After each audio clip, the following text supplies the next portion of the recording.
Hi students, this week you'll be curating a story through tweets on Storify, and I want to show you an example of a really well done curation that Laura, a student in this course, put together, and I want to go through and talk about why it's a good example so that you can learn from her success. So let's go ahead and take a look at some of the things that you read about in NetSmart this week that will guide your work on this project.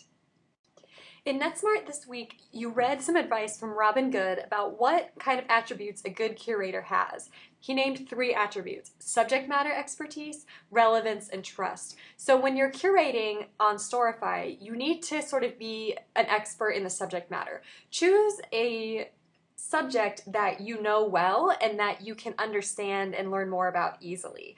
And then show some relevance. Understand how the tweets you're finding and the story itself are relevant, and then continually remind your audience of that relevance.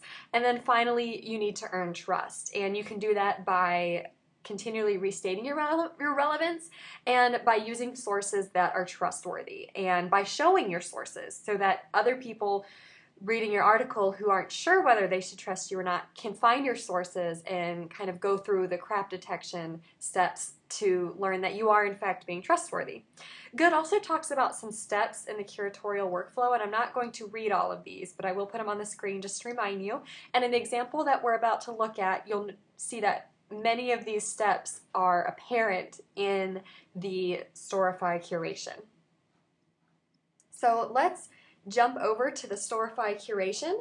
This is an article called Just the Facts, Jodi Arias, and Jodi Arias is a famous defendant in a criminal case. She was accused of and convicted of murdering her boyfriend. You can read all about it here in the first paragraph, but right away this curator has done an excellent job because the title tells you exactly what you're about to see. Just the Facts, Jodi Arias. And then this is also great for search engine optimization because when people go to Google and they want to know more about the case, they're going to type in the defendant Jodi's name. They're not going to type in court case, dates, stuff like that. They're just going to go type in her name, which means this Storify article has a good chance of showing up at some point and more people will see it. Second, the subhead is excellent. The subhead provides context. Living in Arizona, you can't escape one person's name right now. So immediately we know that this curator is writing as a subject matter expertise because she is in the context of the story. She's in Arizona, she's by the media circus, she's observing all of these events that are taking place in her hometown.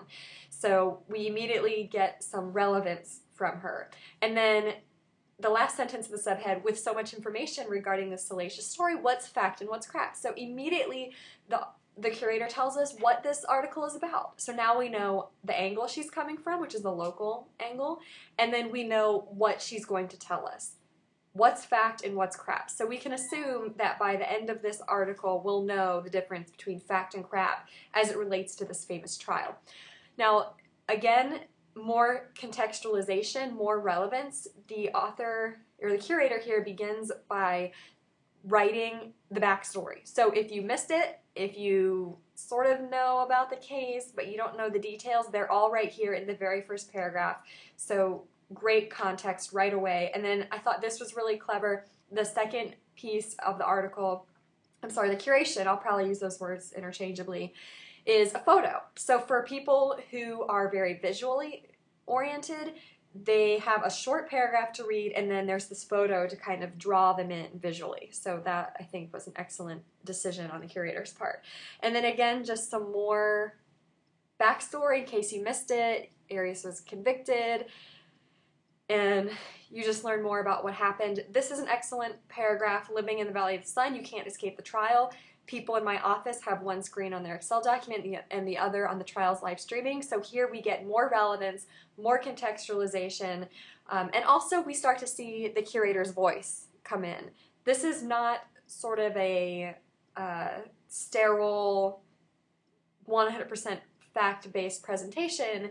the curator has already told us, hey, I'm kind of in the middle of this because I live in the city where this is happening, and now she gives us some information that we probably aren't going to get from regular news sources, where she says, you know what, it really is inescapable, and here's some examples of how. So more context, and then the author's voice is coming in here. And this is great. Before she gets into the tweets, she writes, let's take a look at just the facts. So in the subhead, the curator told us, hey, we're going to look at the facts, and then we're going to look at the crap. So now she tells us, here we are, we've gotten to the facts, and here's what the facts are. And then she chooses tweets that are just facts. There's no opinion in either of these tweets. And this tweet is from a news source, so if we weren't sure whether this author was credible, we could click on the name of the news source and go to their site, go to their Twitter feed, and judge for ourselves. And then here we go. People around the office and coffee shops were talking about what may or may not happen. So now we're kind of getting into just more detailed information about what's happened so far. So here's where you really start to see the sequencing. The story you put together needs to have some kind of sequence. It doesn't have to be chronological, but in this case it is chronological. So we're being walked through, here's the backstory, then this happened, and then this happened. And this tweet here kind of is just telling us, and then this happened. So sequencing is really apparent here. And again, this is great. There's a tweet from a news source. You can click on the source and judge for yourself whether it's credible. There's also a link to a video, so you can watch the video for yourself and judge whether or not it's credible. And then this is a really great paragraph right here. The takeaway from the above video is, this. So what this is doing is kind of appealing to different levels of curiosity. Some people who read this curation may just sort of want an overview, and they're just going to skim it. And some people might be obsessed with this case, and they're going to read every word of this curation and watch all the videos and click on all the tweets. And this curator did an excellent job of appealing to both types of readers by presenting the video and then summarizing it in just a sentence for people who don't really want to be that involved. Again, the curator sets us up. People on Twitter reacted to her plea, so now we know exactly why we're about to see some tweets, because we need to see how they reacted. And then what's really great about these tweets, there are 5 of them, and in 5 tweets, the curator is able to show all sides of the reactions, all the different kinds of reactions to the plea. So here we have a reaction in which someone's saying, oh, she's disgraced, she should be put to death. Here's one saying, we should save her. Here's one saying this whole thing was kind of a mess. And then you have one saying, no, she's worth saving. So all sides of the reaction or the debate are shown in just 5 tweets. And then again, we go back to sequencing. What happened after that debate? Well, the court ultimately deemed a mistrial, so the debate didn't really actually matter. And then we have more fact that supports this statement of what the court did.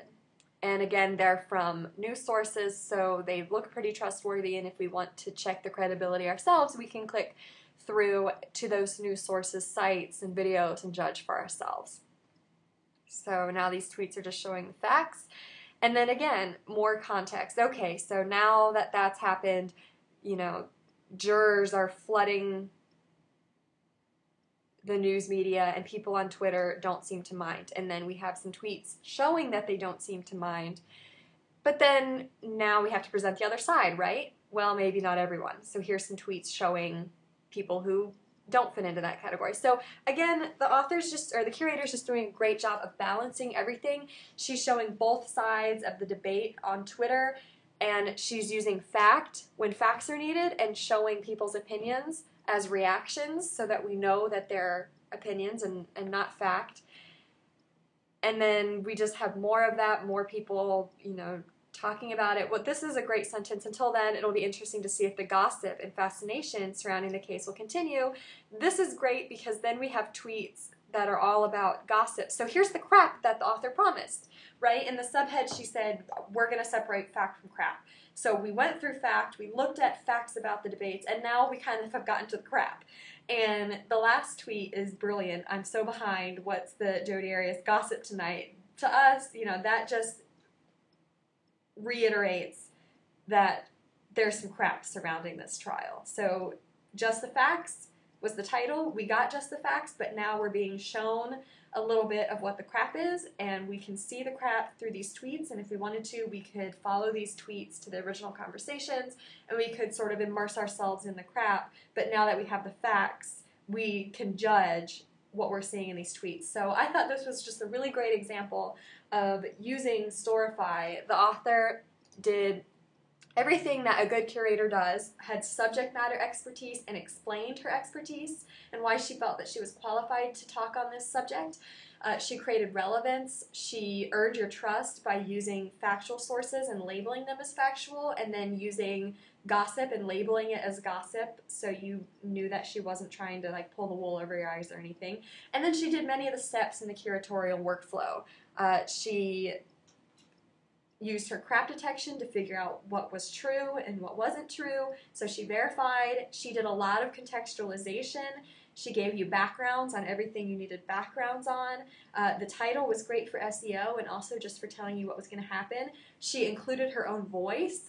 She didn't shy away from saying, you know, here's what it feels like to be in Arizona right now while this is happening. And she created a great sequence that's easy to follow. So just a really great example, and I thought going through it might help you all as you consider what you're going to do with your own Storify projects. If you have any questions, please don't hesitate to ask, and I can't wait to see what you come up with.